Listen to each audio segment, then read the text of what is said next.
sus ideas de lo que vamos a hablar y pueden participar. Listo, vamos a estar muy atentas porque a medida que vaya yo mostrando unas preguntas, ustedes van a poder participar si estamos atentas a hacer video. Entonces vamos a iniciar con el video.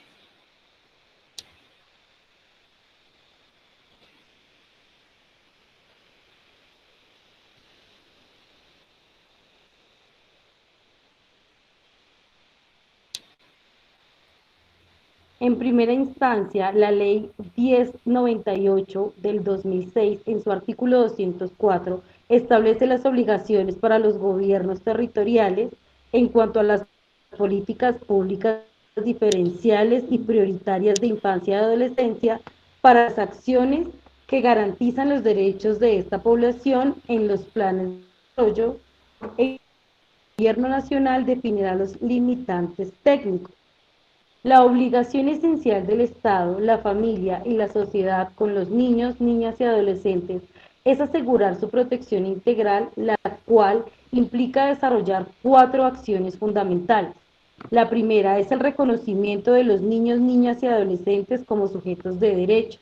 La segunda es la garantía de los derechos, que es asegurar las condiciones para que los niños, niñas y adolescentes ejerzan su ciudadanía y participen en el desarrollo de la sociedad. El tercero es la prevención de la amenaza o vulneración de los derechos, incluye las acciones para detectar a tiempo los riesgos y comprender su origen y contrarrestar.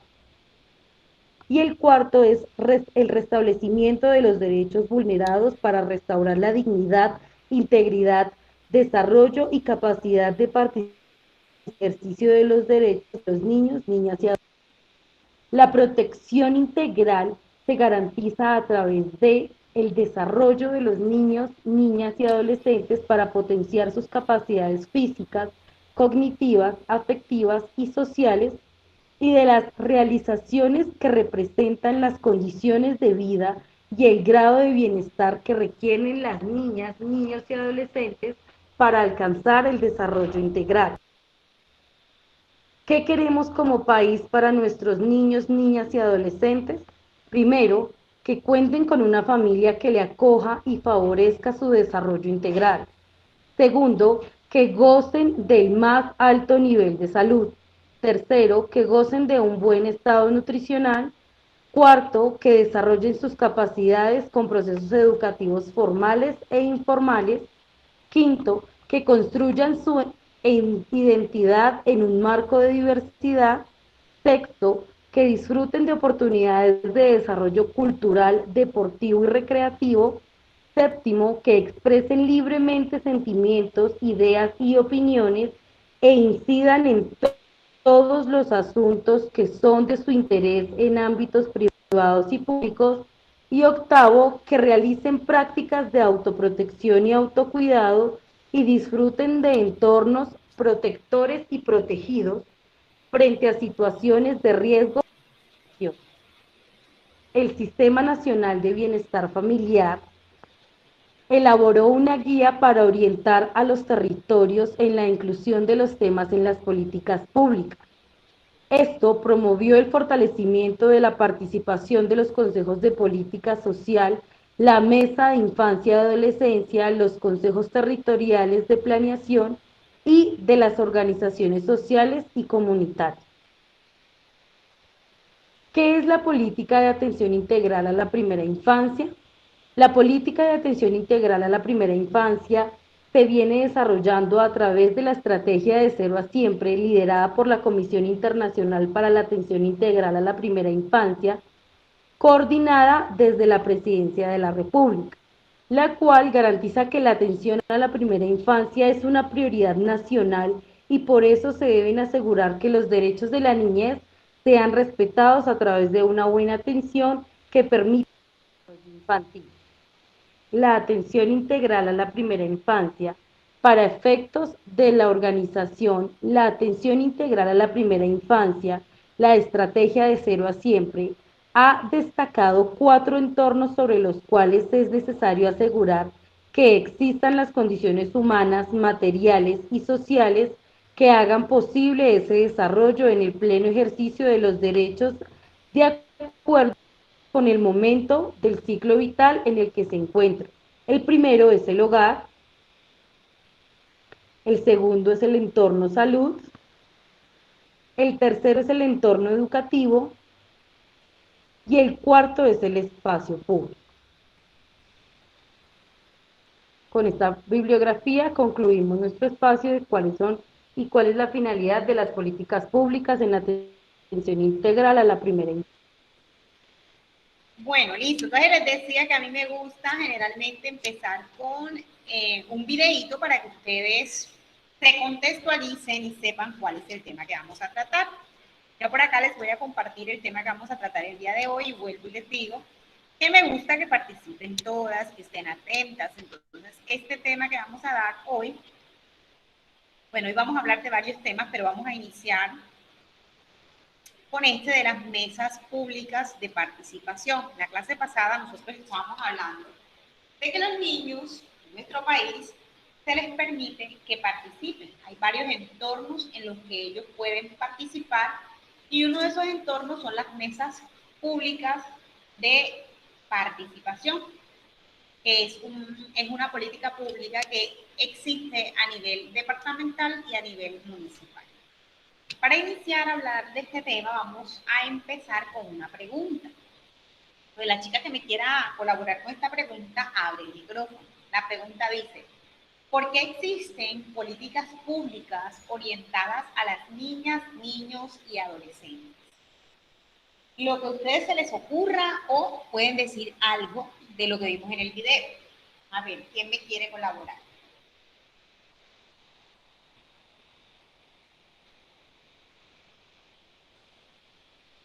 Una chica que me colabore, por favor, así sé que no estoy hablando sola.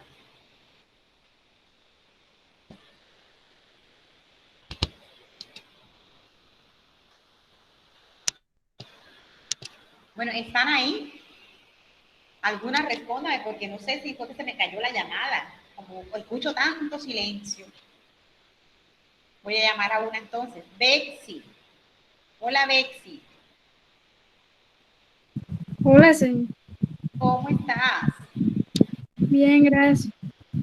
Pensé que se me había caído la llamada. Yo dije, Dios mío, se fue el agua que dañó la llamada.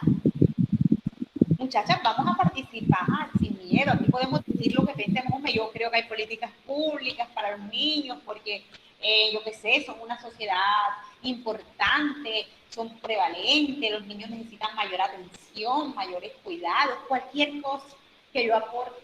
Es mejor que me quede callada, ¿cierto? Buenas tardes, profe. Buenas tardes, ¿cómo estás?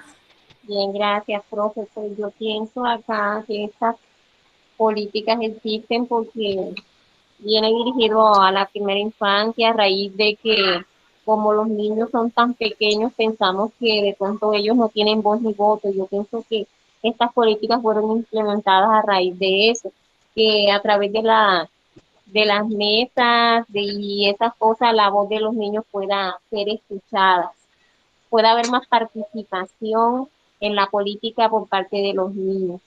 Eso es lo Muchas que yo gracias, pienso. Francias, me parece muy bien, está bien, es que no tiene que ser lo que es, pero sí ustedes participar y así yo sé que están ustedes ahí, que estamos interactuando. ¿Quién más quiere opinar acerca de la pregunta que es por qué existen políticas públicas orientadas a los niños, niñas y adolescentes? ¿Nadie más? Bueno, listo, te agradezco, Francia. Por favor, alguna que quiera atenta ahí para yo saber que estamos ahí. Bueno, vamos a empezar entonces. Lo que dijo Francia es correcto. Existen políticas públicas porque eran necesarias en nuestro país. Como les había dicho en la clase pasada, no todo el tiempo la niñez tuvo la atención que tiene hoy en día. Anteriormente los niños no eran tratados adecuadamente y por eso, digamos que ha surgido esta serie de normativas que lo que han ido es haciendo que a los niños se les respeten sus derechos, se les incluya más, se les valore y además que sus derechos tienen preponderancia por ser ellos pues unos niños que son indefensos. Digamos que nosotros tenemos una subordinación sobre ellos pues porque ellos están pequeños y nosotros tenemos mucha más conciencia de todo, mientras que ellos no. Entonces en Colombia empezó a salir una serie de normas que lo que busca es protegerle los derechos a los niños y hacer que estos se desarrollen integralmente. Bueno, vamos a ver qué dicen las normas. Tenemos la ley 1098 del 2006, que es la ley de infancia y adolescencia. En su artículo 204 dice cuáles son las obligaciones para los gobernantes territoriales. Entonces, los gobernantes territoriales, que en este caso serían los alcaldes y los gobernadores, tienen obligación de generar políticas públicas diferenciales y prioritarias de infancia y adolescencia. Y también deben generar acciones para garantizar los derechos de esta población en los planes de desarrollo. El gobierno nacional definirá los lineamientos. Entonces, como ven ustedes aquí, yo les decía la clase pasada, o no sé si se los decía, se los digo en esta clase, Colombia es un país descentralizado. Aunque es una república unitaria, voy a explicar eso.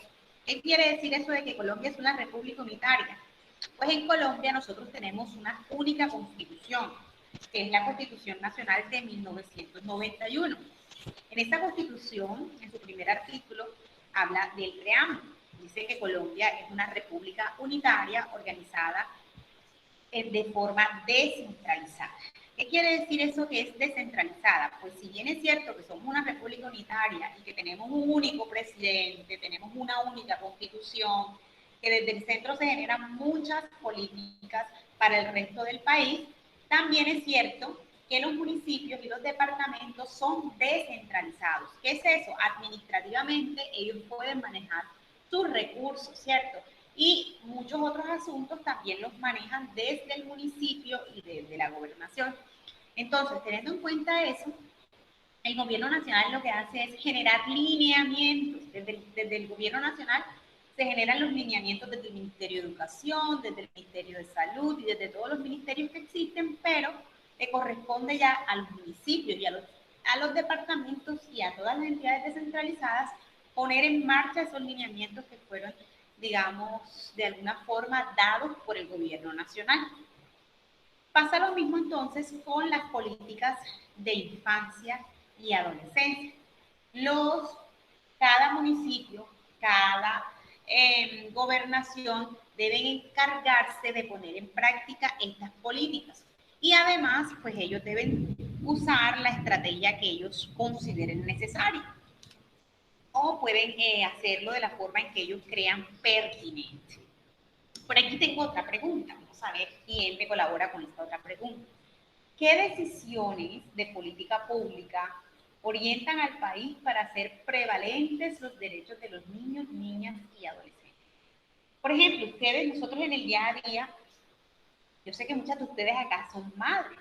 Entonces, ¿qué políticas públicas? Las políticas públicas son todo aquello que el gobierno implementa para hacer que los niños tengan un buen desarrollo. Entonces, esas acciones, que hay muchas, que el gobierno nacional ha implementado a través de diferentes estrategias, ¿cuál conocen ustedes? Que haga valer los derechos de los niños. A ver, ¿quién me comenta alguna?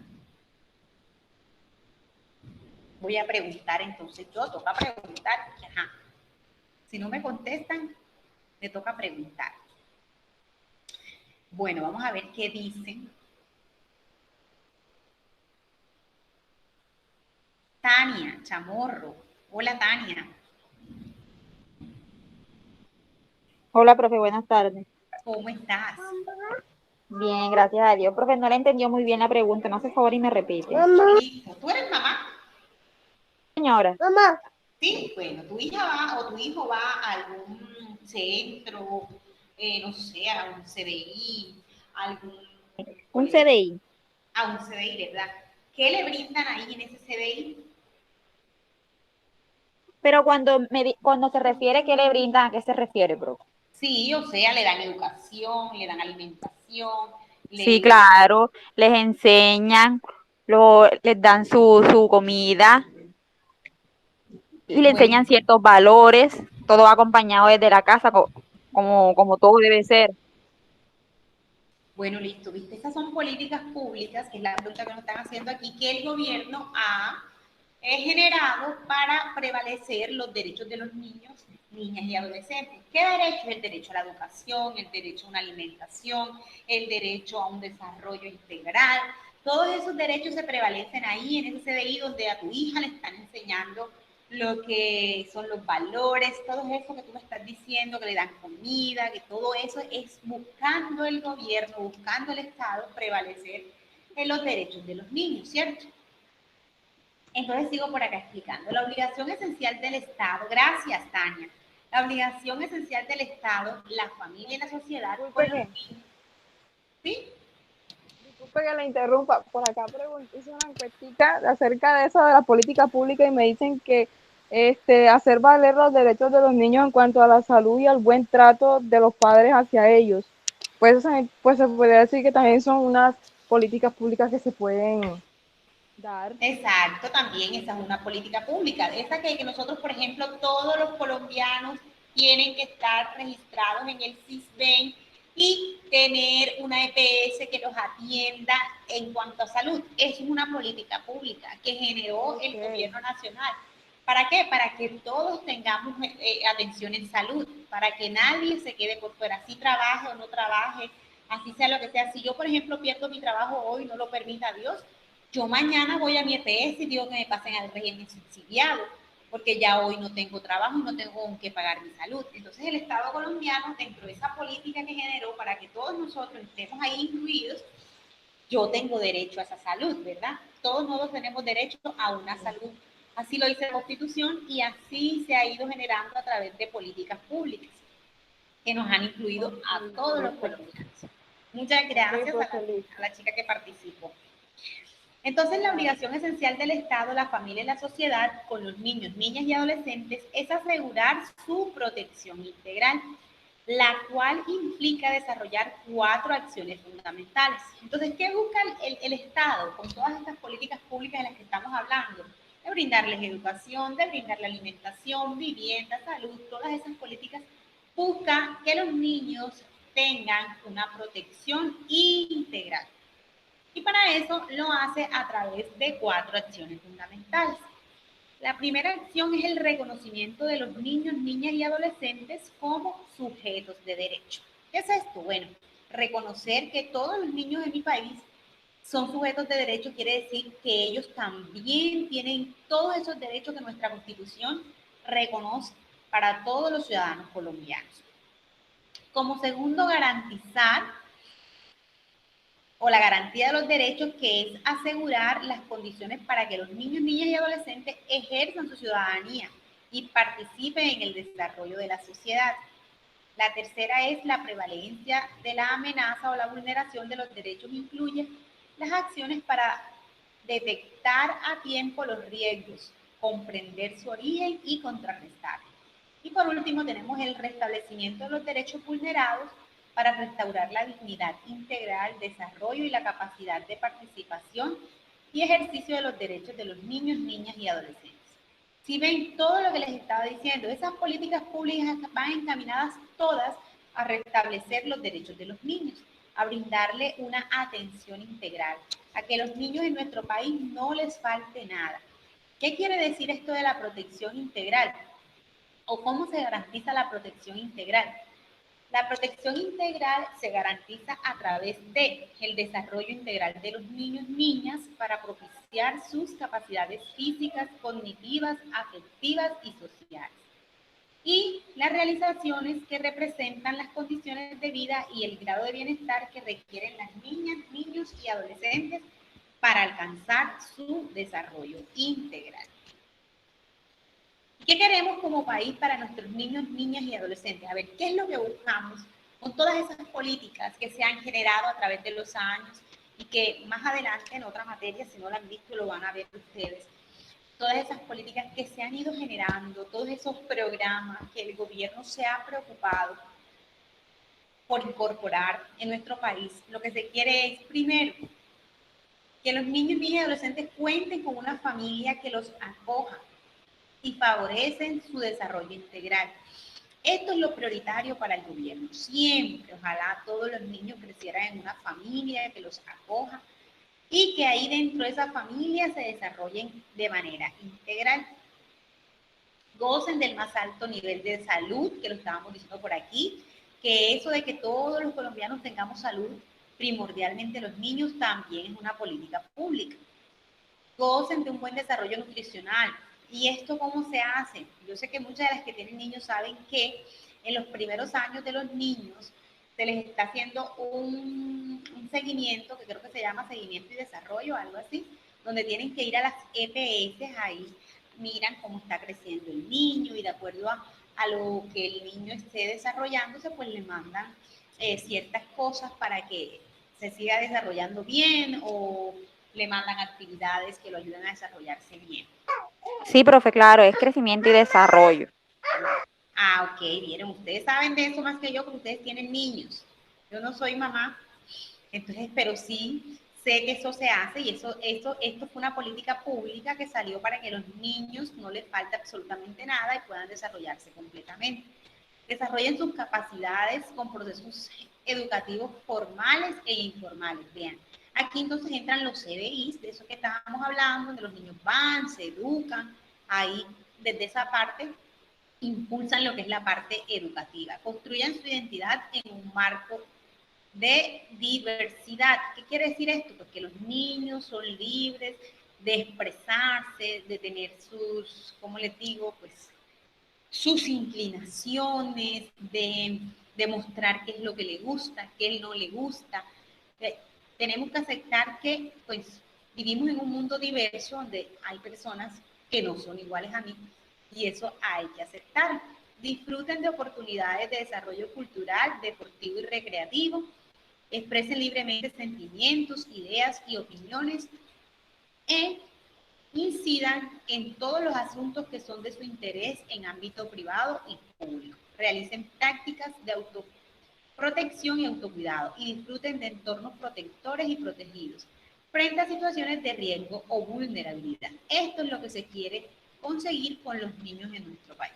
Que estén protegidos en todo esto que dice aquí. Que todos estos derechos que están acá y que los acabamos de mencionar uno a uno, se les brinden y ellos no sufran porque de pronto no están teniendo estos derechos satisfechos. ¿Qué implica esto? Colocar a los niños y a las niñas y a los adolescentes en el centro de la acción del Estado, organizar la oferta de programas, servicios y acciones del Estado para que lleguen a todos y todas en forma oportuna, pertinente y de calidad. Entonces el Estado colombiano lo que quiere es poner en el centro de su accionar a la infancia. ¿Por qué? Bueno, porque sabemos que en la infancia es que está el futuro de nuestro país. Y desde la parte nacional, departamental y municipal, generar acciones para que a los niños no les falte nada. Organizar programas donde se les brinde los servicios a los chicos para que ellos se desarrollen integralmente. ¿Cómo se orienta la inclusión de los temas de primera infancia, infancia y adolescencia en las políticas públicas? Bueno, vamos a ver cómo se hace. El Sistema Nacional de Bienestar Familiar. Todos nosotros sabemos que el bienestar familiar pues tiene muchas tareas en nuestro país. ¿Me iban a decir algo? Ahí se abrió el micrófono. Pues todos sabemos que en nuestro país el Sistema Nacional de Bienestar Familiar pues tiene muchas tareas de que encargarse, ¿cierto? Y bueno, dentro de sus tareas está también aportar su grano de arena y ayudar a que esto que quiere el gobierno conseguir con los niños sea una realidad. Entonces, digamos que es el ente allá en el nivel central que se encarga de, desde su regional central en Bogotá, gestionar en las diversas entidades territoriales. Entonces, ¿cómo lo hace? Pues elabora unas guías para orientar a los territorios en la inclusión de estos temas en las políticas públicas. Promover el fortalecimiento de la participación de los consejos de políticas sociales, las mesas infancia y adolescencia, los consejos territoriales de planeación y la organización social y comunitaria. ¿Cuál es el papel de las asambleas y consejos en los temas de primera infancia, infancia y adolescencia y fortalecimiento familiar? Pues mira, aquí tenemos un marco jurídico que dice que la Constitución Política del 91, en el artículo 272, 300 y 313, que son las asambleas departamentales y los consejos municipales. son corporaciones políticas administrativas del orden territorial que tienen facultades de coadministrar y control político sobre los respectivos gobiernos territoriales. Son las encargados de velar por el bienestar político y económico y social de quienes representan. Se espera que las asambleas departamentales y los consejos municipales hagan el control político para incluir la primera infancia, el fortalecimiento familiar en el plan de desarrollo de su departamento, distrito o municipio. Entonces, miren, bueno, ¿por qué entra aquí la asamblea departamental y los consejos municipales? Porque estas políticas públicas de inclusión de la primera infancia se deben incorporar en los planes de desarrollo. Esos planes de desarrollo se hacen cada vez que hay un gobierno nuevo. Ustedes saben que nosotros cada 4 años estamos escogiendo un nuevo alcalde y un nuevo gobernador. Estos deben presentar un plan de desarrollo. En ese plan de desarrollo van a presentar todo lo que ellos quieren hacer durante los 4 años de gobierno en el municipio o en el departamento. Profe, ¿Sí? presentan sus proyectos a realizar o a futuro, lo que quieren con el municipio o ya sea la ciudad. Es así, ¿cierto? Exacto, es así. Ellos presentan, digamos que se los exigen. Hay una norma que les exige que ellos deben presentar qué van a hacer ellos durante esos 4 años en temas de educación, de infancia, de salud, bueno, de infraestructura, todo lo que ellos van a hacer.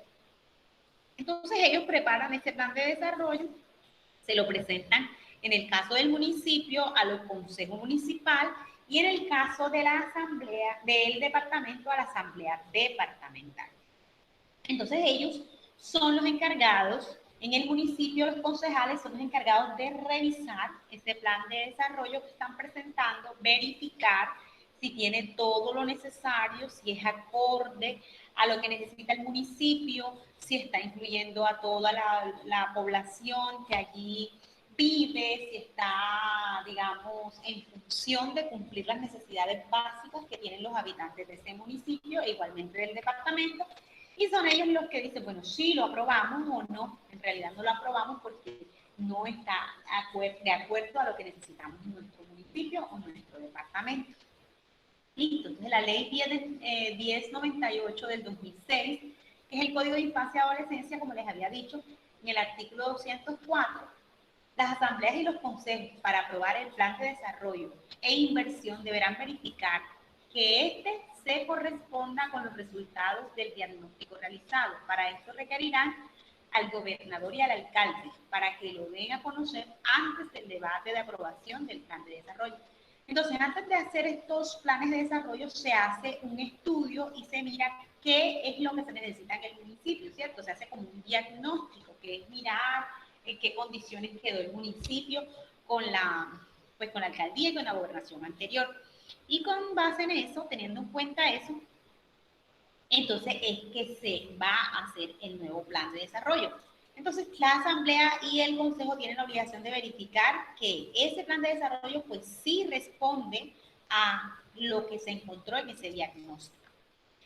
Bueno, ¿qué es importante tener en cuenta en la revisión del plan de desarrollo? Lo primero que debe revisar la asamblea departamental y el consejo municipal es si cuenta con políticas públicas de infancia y adolescencia, porque es una obligación de todos los municipios y de todos los departamentos incluir políticas de infancia y adolescencia que busquen que se haya incorporado el plan de desarrollo, los objetivos, los lineamientos de acción y las metas de esa política. Segundo, un diagnóstico que analice y sintetice las situaciones positivas y negativas que inciden en el desarrollo de los niños, niñas y adolescentes del respectivo municipio o departamento. Tercero, una parte estratégica que defina los objetivos, programas, indicadores y metas alcanzables y cumplibles durante el periodo de gobierno en beneficio de los niños, niñas y adolescentes y sus familias, coherente con el diagnóstico. Cuarto, el plan de inversiones debe incluir los proyectos de los recursos financieros disponibles para la ejecución de las acciones para garantizar los derechos de los niños, niñas y adolescentes.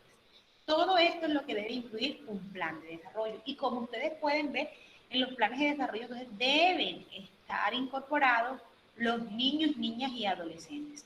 Es lo primero que se pide, que estas políticas públicas de infancia y adolescencia no pueden faltar. ¿Qué prioridades se sugieren? A continuación se presentan unas prioridades para la primera infancia, infancia y adolescencia, que se sugieren incluir en el plan de desarrollo por estar asociados a las garantías de los derechos y al desarrollo integral de los niños, niñas y adolescentes y el fortalecimiento de sus familias. Para definir estas prioridades, se tuvieron en cuenta a nivel general.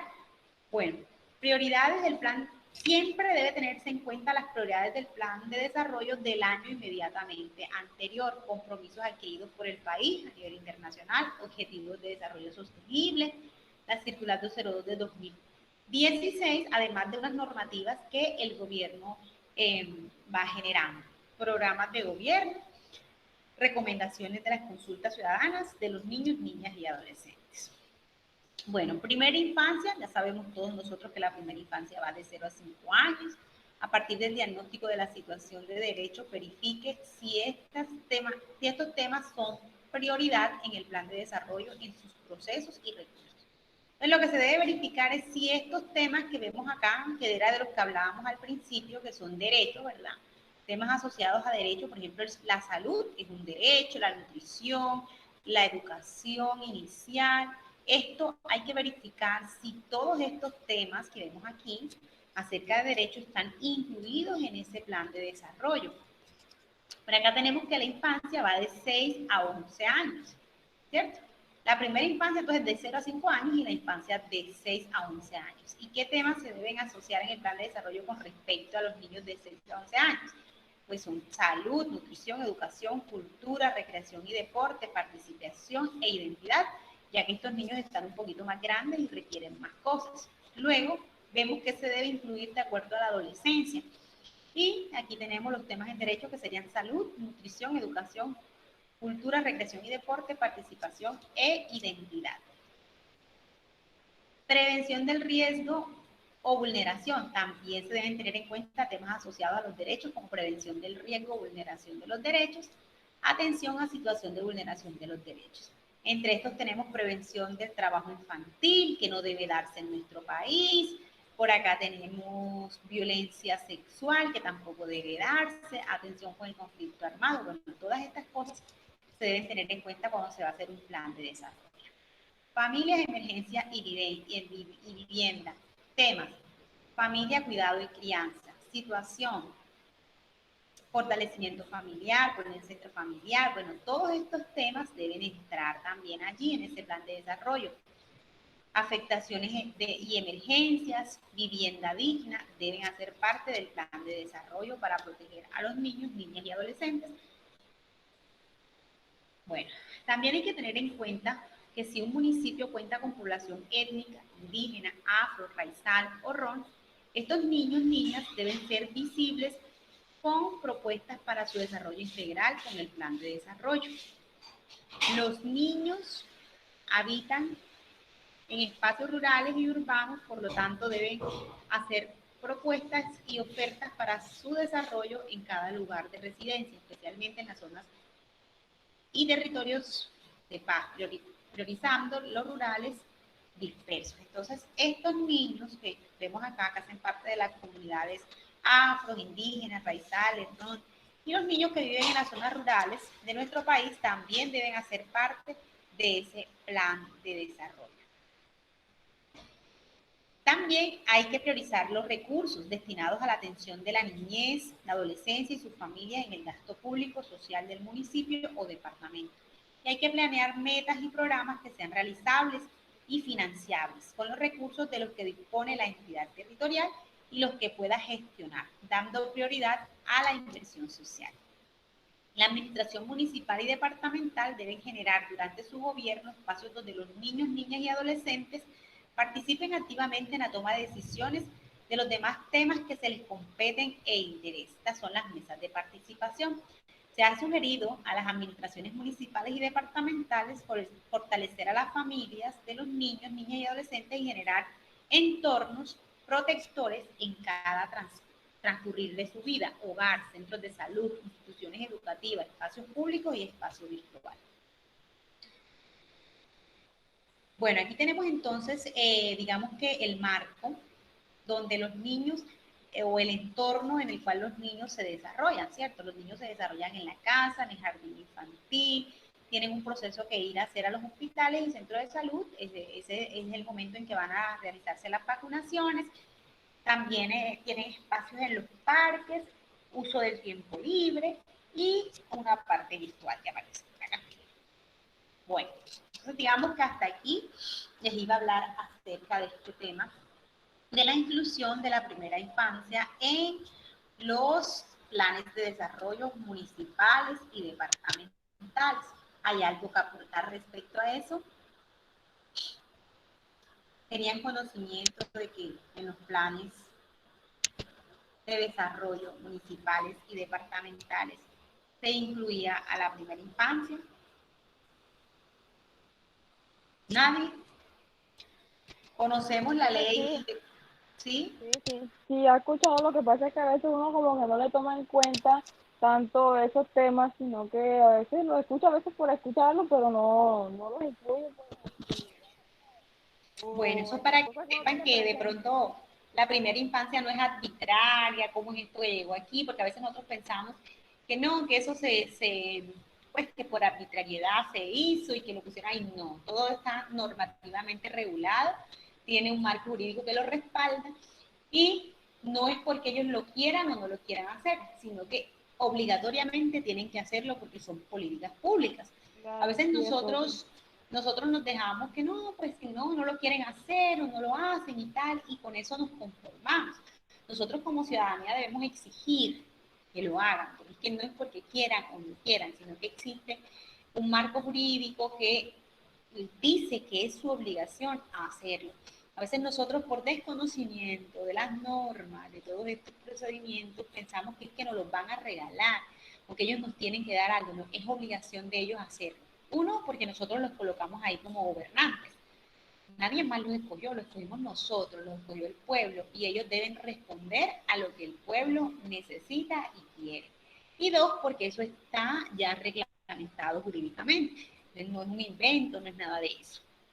Profe, pero hay algunos, Sí, dime, profe, pero hay algunos gobernantes que no cumplen con lo acordado y ahí se forman pues situaciones o problemas que la gente del pueblo pues se siente inconforme con los incumplimientos del gobierno. Así es, Lorena, y es lo que está pasando en este momento en el país. Exacto, profe. Si no es que, o sea, nosotros nos quedamos callados porque simplemente decimos que no, eso no nos interesa. Pero la verdad sí nos importa. O sea, Claro que sí, en total acuerdo contigo. Mire, y además se podría decir que no se están tomando en cuenta como tal los derechos de los niños. O sea, nosotros sabemos que existen unos derechos que defienden a los niños, pero por falta de conocimiento no los traemos al presente ni los hacemos valer, por decirlo de esa forma. Es verdad, total, eso es lo que les estoy diciendo. Por eso es necesario que nosotros conozcamos las normas, que las sepamos aplicar, que sepamos exigir nuestros derechos. Ahora bien, lo que decía Lorena, es cierto, todo lo que está pasando en el país es porque los gobernantes prometen algunas cosas que no cumplen. Pero es que a veces nosotros como ciudadanos somos bastantes, como me voy a incluir yo también, somos bastantes, ¿cómo se llama? No sé si la palabra que cabe es ignorante o cuál será la palabra que cabe. Porque a veces nosotros nos queda fácil señalar a sus gobernantes. Es decir, no han hecho no tal, ¿por qué? ¿Por qué? Y no asumimos la responsabilidad de nosotros. Nosotros votamos por ellos. Nosotros los pusimos ahí. Inclusive, sabiendo nosotros que de pronto en nuestro país nosotros, ¿hace cuántos años tenemos el mismo gobierno? Hace aproximadamente 25 años. Porque aunque esté otra persona del mismo partido, viene siendo el mismo gobierno. Nosotros lo escogimos y lo colocamos ahí. Entonces nosotros no asumimos nuestra responsabilidad, porque muchas veces ni siquiera vamos a votar. por el hecho de lo que decía Lorena, no me interesa, no me importa. Ay, yo no voté, ese no es mi problema. Entonces, somos bastante indolentes ante la situación del país. Ana, ¿vas a decir algo? Sí, profe, claro, quiero aportar. Lo que decía la compañera, pues a veces no nos importa. Por lo menos yo, sí, yo no voté. No voté, no porque no me interese, sino porque lo mismo de lo mismo. El mismo gobierno dice tantas cosas que no sé qué, pero hay unas personas que quizás por ignorancia, no, que un banco balastro, que un mercado, que una teja, o sea, en el momento, pero después los problemas, las situaciones, a todos nos afecta. Sí, A todos. completamente lo que dice Ana, a todos nos afecta. Pero Ana, la situación no es no votar. Hay otro recurso y que por eso es bueno que nosotros conozcamos los recursos que tenemos, que es el voto en blanco. Exacto. El voto en blanco, si llega a quedar un día, quiere decir que yo no estoy de acuerdo con ninguno de estos candidatos que está, y deben repetirse elecciones y deben ponerse otras personas. Entonces, la idea no es, no voy a ir, porque aunque sea que yo vaya y vote en blanco, yo lo he hecho. Créanme que ya bueno, muchas veces que no he estado de acuerdo, no voy a poner en evidencia mi vida política, pero sí, cuando no estoy de acuerdo con muchos candidatos que me ha pasado, yo voy y voto en blanco. Eso quiere decir que no estoy de acuerdo con ninguno de esos candidatos que está ahí, pero cumplo con mi deber y con mi derecho, porque el voto es un deber y es un derecho. Entonces yo pienso que nosotros a todos nos interesa lo que pasa en el país. Esas personas que salen a manifestar, yo realmente las respeto mucho. Las respeto y de verdad hasta les agradezco, porque hacen lo que muchos de nosotros no hacemos y lamentablemente en este país, si no es por esa vía de hecho, no se consiguen las cosas. Ahora, obviamente no estoy de acuerdo con que la gente se maltrate y mucho menos que haya violencia entre personas. Pues prácticamente somos el pueblo, los manifestantes son el pueblo y los policías también son el pueblo. No estoy de acuerdo desde ningún punto de vista con esas cosas que pasan, pero desde otra perspectiva, viendo que la única forma de que las cosas cambien es por esa vía, sí estoy de acuerdo. De hecho, el derecho a la marcha o a la protesta es un derecho que existe en la Constitución y que está permitido, pero siempre y cuando sea de forma pacífica. Y bueno, esa sería como mi única sugerencia a las personas que hacen eso, que de verdad valoro mucho su valentía, el que salgan ahí a dar la cara por todo un país, porque en realidad lo que ellos consigan a través de esas protestas, de esas marchas, de esos paros, nos va a servir a todos, porque en realidad van a ser políticas públicas que van a tocarnos a todos, en nuestros hogares, en nuestros trabajos, en todo. Entonces sí, valoro mucho lo que hacen esas personas, pero también hay cosas con las que no estoy de acuerdo, obviamente. Bueno, vamos a hablar de otro tema, que es el tema que ustedes tienen en plataforma. Vamos a tocarlo. Voy a empezar con un video. Siempre me gusta empezar con un video porque me gusta que opinen, chicas. No me gusta que estén ahí sin opinar. Opinemos, que nada nos va a pasar. Yo a nadie me como, se los aseguro. Y aquí podemos decir cualquier cosa y todo es aceptado y todo es valorado. Entonces, por favor, participemos. Aquí les voy a compartir otro video. Vamos a hablar de la ley 1620, que ya es otra norma. Vamos a hablar acerca de ella. Y les voy a poner acá para que sepan. Hablaremos sobre la ley 1620 del 15 de marzo del 2013 y del decreto 1965 que la reglamenta, que trata sobre la convivencia escolar y formación para el ejercicio de los derechos humanos, sexuales y reproductivos, la prevención y mitigación de la violencia escolar. Los objetivos de esta ley son: primero, formación de competencias ciudadanas; segundo, educación para el ejercicio de los derechos humanos, sexuales y reproductivos; tercero, prevención y mitigación del acoso escolar o bullying; cuarto, prevención y mitigación del ciberacoso escolar o ciberbullying; quinto, fomentar y fortalecer la educación por y para la paz, desarrollo de identidad y convivencia escolar; sexto, fomentar mecanismos de prevención, protección y detención temprana y denuncia de aquellas conductas que atentan contra la convivencia escolar, ciudadanía y derechos humanos. Y algo muy importante es que nuestra institución educativa tiene la obligación de contar con un comité de convivencia escolar, conformado por el rector, personero estudiantil, representante de docentes, presidente del Consejo de Padres de Familia y el presidente del Consejo de Estudiantes. Este comité tiene como funciones: primero, identificar, documentar, analizar y resolver los diferentes conflictos que se presentan en la institución educativa. Segundo, liderar acciones que fomenten la convivencia escolar y el ejercicio de los derechos humanos. Tercero, promover la vinculación de la institución educativa a estrategias, programas y actividades de construcción de ciudadanía. Cuarto, activar la ruta de atención integral para la convivencia escolar. La ruta de atención integral para la convivencia escolar define los procesos y los protocolos que deberán seguir las entidades e instituciones que conforman el Sistema Nacional de Convivencia Escolar, en todos los casos en que se vea afectada la convivencia escolar y los derechos humanos, sexuales y reproductivos de los estudiantes de las instituciones educativas. Para dinamizar y promover su aplicación, se crea la Guía 49, direccionada y diseñada desde el Ministerio de Educación Nacional como una herramienta pedagógica importante para los establecimientos educativos y comunidad en general para apoyar el proceso de mejoramiento de la convivencia escolar. En esta guía, estudiantes, familias, docentes y directivos docentes encontrarán ideas, recomendaciones y ejemplos que pueden servir de inspiración para convertir la escuela en el lugar que sueñan. La Guía 49 marca la ruta para aplicar los procesos que propendan a generar convivencia escolar. Primero, creación, comité de convivencia escolar. Segundo, lectura del contexto. Tercero, actualización del manual de convivencia. Cuarto, implementación de estrategias. De acuerdo al tipo de situación presentada, se deben tomar medidas de promoción, prevención, atención y seguimiento. La familia es el principal responsable de la formación de sus hijos. Es allí donde los niños aprendemos a relacionarnos y a convivir sanamente.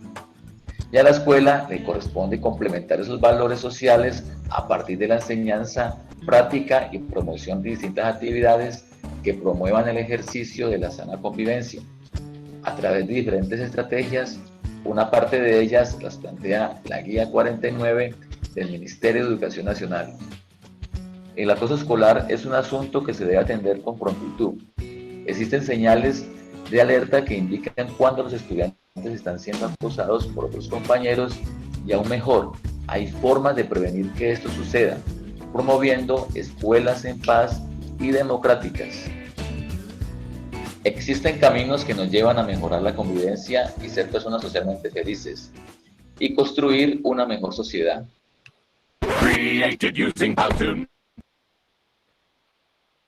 Bueno, listo. Entonces vamos a hablar ahora de la ley 1620. Vamos a ver qué nos llamó la atención de lo que ahí nos dijeron en ese video acerca de la ley 1620. A ver, ¿quién quiere aportar? ¿Qué le llamó la atención? Me llamó la atención. Ok. Me llamó la atención en cuanto a eso que habla de la convivencia escolar, porque hay muchos niños que sufren bullying por sus compañeros, por su físico, a veces por su forma de pensar en cuanto a la participación escolar. O sea, eso es algo que uno vive porque yo lo vi cuando estudiaba en el colegio y es algo que es fuerte porque hay niños que sufren traumas, hay otros niños que quedan muy afectados por ese tipo de situaciones que afrontan en la escuela. Y muchos profesores no se dan cuenta, no lo toman pues como algo prioritario, por decirlo así. Y es algo que uno pues tiene que estar. Muy bien, lo que dijo la compañera es muy cierto, todo lo que acaba de decir la compañera. De hecho, dado a eso, las normas salen para, digamos, para resolver una situación que se está presentando en sociedad. Entonces, se generó esta norma porque se vio la necesidad, porque en el país existen muchos establecimientos educativos en los que se presentan estos casos. Y para evitar que estos casos se den, pues se crea una norma que regule todas estas conductas y que nos ayude a digamos que hacer el procedimiento adecuado para manejar estas situaciones. ¿Quién más quiere aportar algo? Yo, profe. Listo, Lorena. Profe, lo importante aquí dentro de las familias es que se inculquen buenos valores, porque en una familia, si no se inculcan buenos valores, los llevamos, o sea, esos valores los llevamos desde la casa hasta los centros educativos. Pero si no nos colocamos en práctica, profe, o sea, los niños y niñas y adolescentes, o sea, llevan unos malos hábitos y valores, entonces van a insultar al compañerito, lo empujan y empieza el bullying. Entonces el compañerito, ay, mira que esto, mira que lo otro, o sea, no le gusta. Y en la clase el compañerito opina o da una idea o un proyecto o sí, por así decirlo, y a los otros compañeros no pues, o sea, no respetan la idea que tiene el compañerito, o sea, tiene que haber un respeto hacia el otro. No estoy de acuerdo con tu decisión, pero listo, yo te la respeto. Ya, listo, no estoy de acuerdo, pero es tu decisión, ¿cierto? Pero no, empiezan con el acoso, que a mí no me gustó esto, que mira, y ahí el compañerito se va como que desanimando. Y llega a la casa desanimado, no quiere hablar con nadie, los papás le preguntan que sí, qué le pasa, y él no dice, no, no me pasa nada, no me pasa nada, no me pasa nada, y ahí a lo que conlleva es al suicidio, hacen malos actos, no respetan al papá y a la mamá, y así sucesivamente. Excelente participación, Lorena. Así es.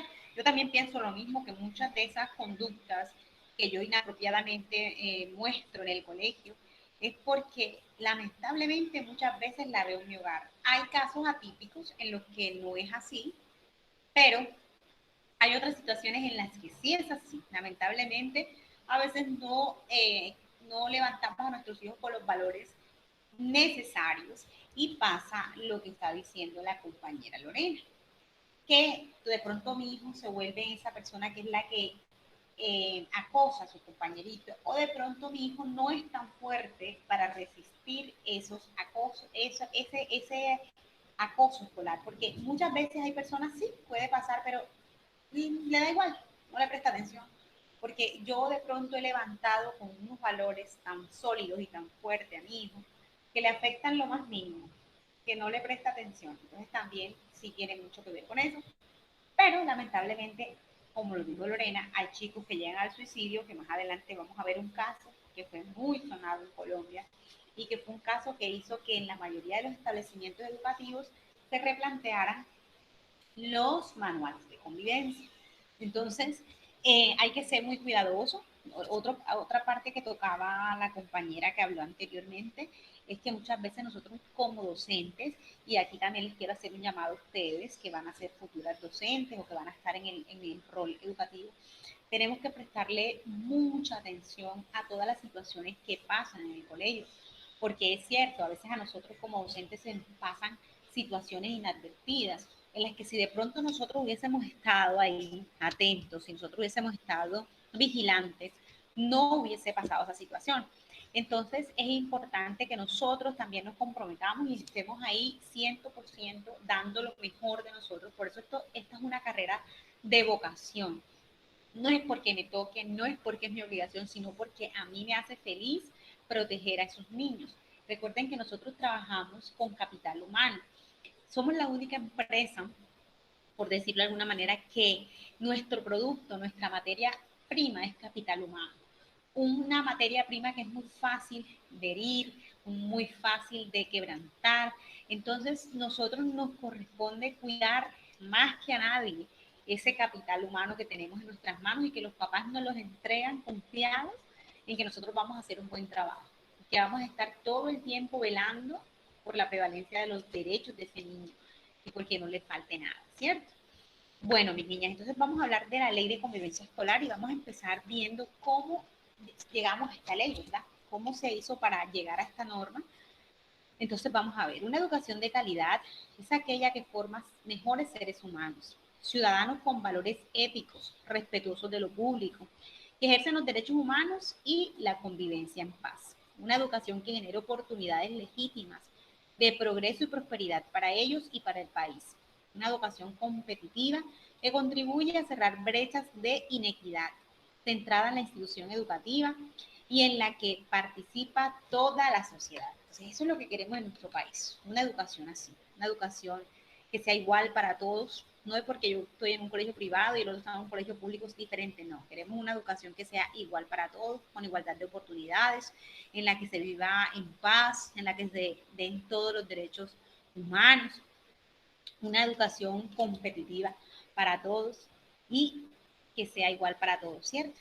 Entonces, la política de calidad, formación para la ciudadanía, transformación de la calidad educativa, desarrollo de competencias básicas, fomento de calidad para la equidad, formación de docentes para la calidad de la educación y aseguramiento de la calidad de la educación.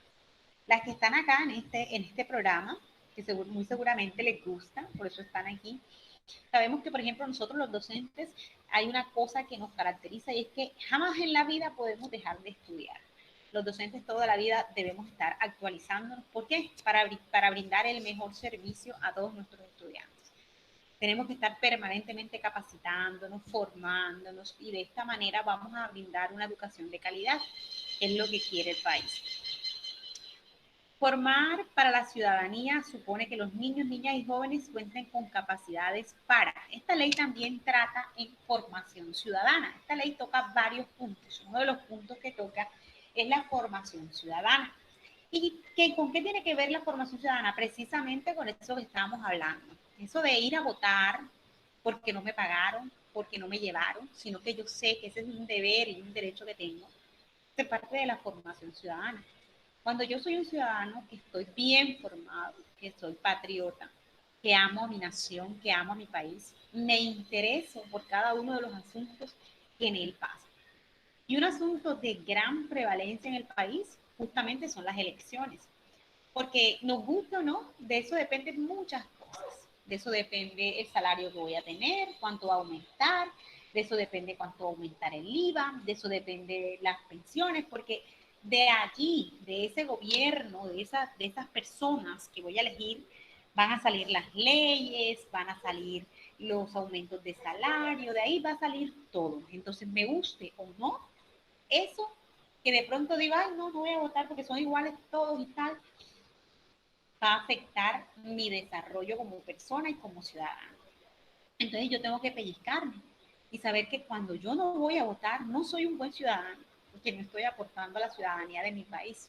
Entonces esta norma busca que los niños desde el colegio, desde la primera infancia, se formen como ciudadanos responsables, que se preocupen por su país, que cada cosa que pasa les sientan que les afecta a ellos porque hacen parte de este conglomerado social que se llama ciudadanos colombianos, ¿cierto? Les dice expresar y discutir y diseñar pensamientos, ideas, sentimientos con argumentos claros, reconociendo y respetando otras formas de pensar, sentir y actuar. Ejecutar plenamente sus derechos y cumplir con sus deberes. Tomar decisiones autónomas, informadas y responsables frente a estos derechos en cualquier ámbito de la vida. Proteger su bienestar y el de otros. Que entiendan la dinámica de la naturaleza y valor y defiendan los recursos naturales. Construir ambientes propicios para su desarrollo integral. ¿Cuáles son los programas transversales que se tocan en esta norma? La educación para el ejercicio de los derechos humanos, la educación para la sexualidad y la construcción de la ciudadanía, educación ambiental, educación en seguridad vial, estilos de vida saludable, educación económica y financiera. La formación para la ciudadanía debe ocurrir en todos los espacios de la escuela, de manera transversal, permanente, intencional, y sistémica. Logros, metas, plan sectorial. Secretarías de Educación fortalecidas para la implementación del proyecto y programa. 10.500 establecimientos educativos implementan proyectos y programas transversales que desarrollan competencias ciudadanas. Esto fue cuando se empezó a implementar esta norma, lo que se hizo. Evaluación y seguimiento al desarrollo de competencias ciudadanas. Colombia lidera el sistema regional de evaluación y desarrollo de competencias ciudadanas, en el que participó México y Costa Rica. A partir del 2012 se incluye en las pruebas saber de los estudiantes de quinto y noveno y en las pruebas de 11 y saber pro la evaluación de competencias ciudadanas. Ustedes saben que ahora a los chicos se les evalúa en competencias ciudadanas. Esto se incorporó en las pruebas saber, ¿cierto? Ahí en las pruebas saber de quinto y noveno. Las pruebas de competencias ciudadanas aplicadas a los estudiantes de quinto y noveno grado evalúan dos aspectos, el pensamiento ciudadano y las acciones y actitudes ciudadanas. Aquí tenemos, digamos que los ámbitos de la ciudadanía, que son los que se enseñan en el colegio, que son convivencia y paz, participación y responsabilidad democrática, pluralidad, identidad y valores de las diferencias. Y aquí tenemos, bueno, varias acciones, actividades y ámbitos escolares. Con ese resultado de lo que se encontró allí en el primer año que se evaluaron esas competencias ciudadanas, se empezaron a hacer unos estudios, a ver cómo estaban nuestros estudiantes en cuanto a estos temas. Dice, agresión repetida y sistémica que ejercen una o varias personas contra alguien que usualmente no sabe cómo defenderse. Reporte de víctimas, intimidador y observador. Entonces aquí vemos que en Colombia, por ejemplo, las víctimas estaban en un 37.6. Aquí están los colegios oficiales, están los colegios oficiales rurales y están los colegios no oficiales, que serían los privados. Se encontró que en los colegios urbanos había bastantes víctimas. También los intimidadores. Se encontró también que había el 21%, y aquí vemos si eran niños y niñas, y observador, que son las personas pues, que están viendo, es decir, que de acuerdo a este estudio, se requería la implementación de la norma. Aquí también encontramos las víctimas, esto fue en grado noveno, miren que acá es mayor todavía las víctimas, los intimidadores y los observadores. Todas estas cifras se tuvieron en cuenta para la implementación de la norma. Aquí tenemos los tipos de agresión física, verbal y relacional. Miren, por ejemplo, que aquí, por ejemplo, la que mayor se ve es la verbal, con un 47.6%. Por acá tenemos la agresión también, pero ya en el grado noveno, y igualmente la que más se da es verbal. En el ámbito de participación y responsabilidad democrática, podemos encontrar, por ejemplo, que a los estudiantes se les preguntó ciertas cosas. Y acá se encuentra que en el nivel bajo se ubican los estudiantes que tienen una actitud negativa hacia el gobierno escolar y la participación estudiantil. Aquí lo podemos ver. Acá también dicen que en el nivel bajo se ubican los estudiantes que demuestran algún nivel de acuerdo con afirmaciones que presentan situaciones y razones que justifiquen el incumplimiento de leyes, haciendo parecer como algo aceptable bajo ciertas situaciones. Vamos a ver aquí una de las preguntas que le hacían. Dice, si un funcionario del gobierno tiene un salario muy bajo, ¿está bien que acepte dinero a cambio de realizar un trámite? Fueron algunas de las preguntas que se le hicieron a los estudiantes.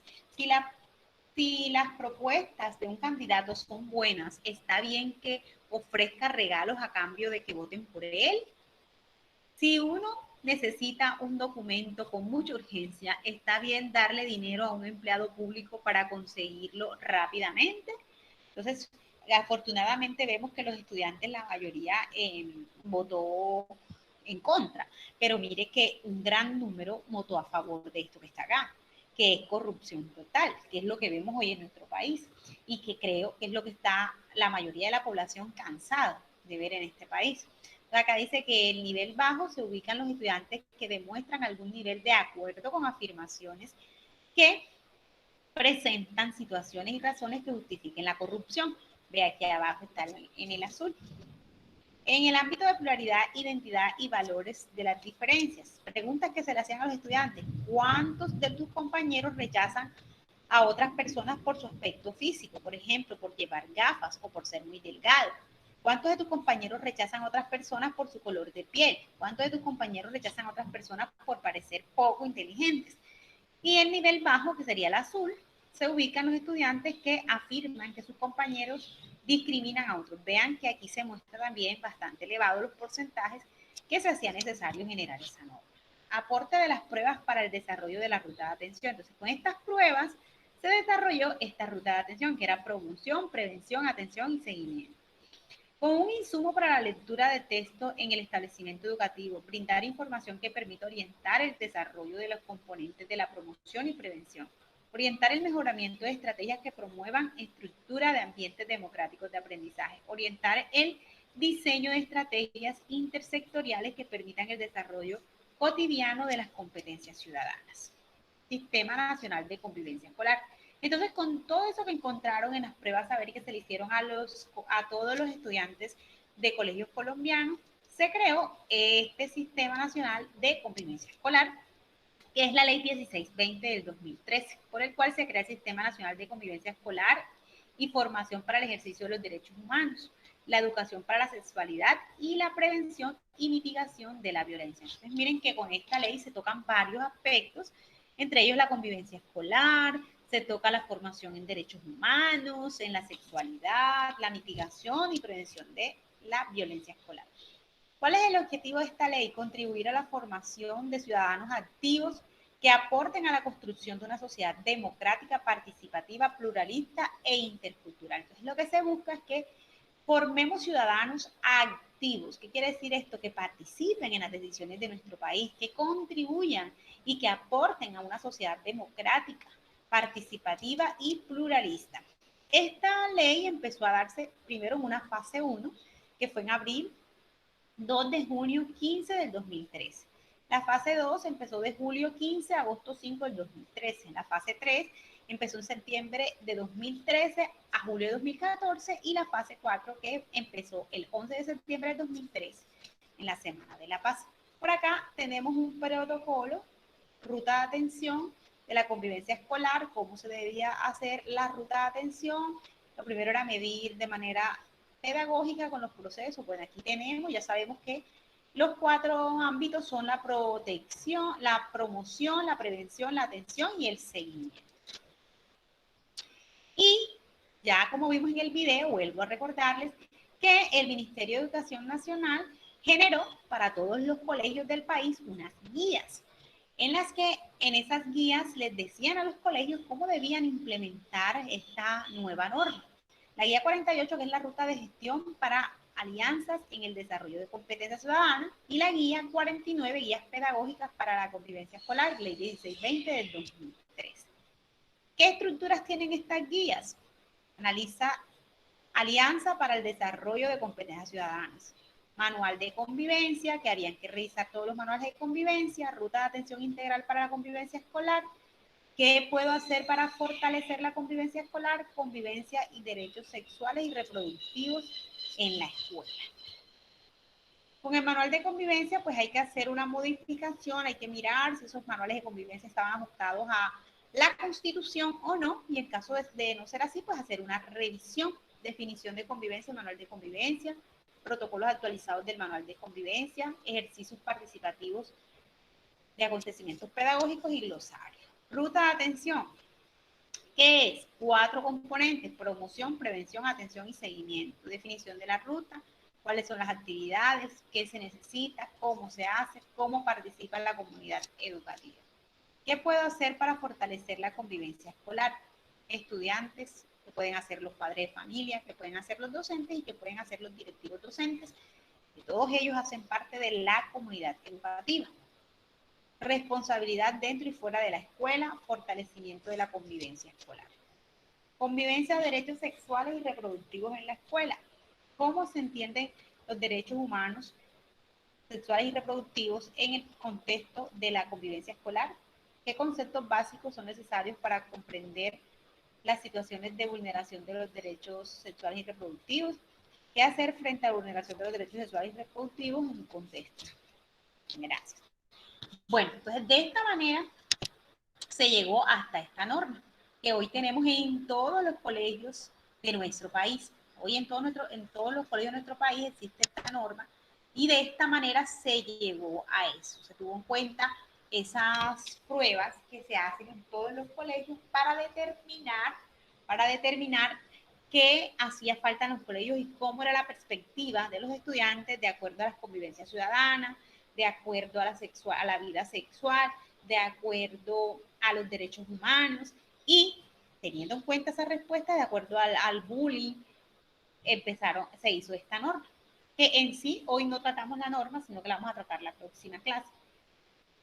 Pero sí hablamos de esos aspectos que llevaron a que se diera esta norma en nuestro país. ¿Algún aporte, sugerencia, una pregunta?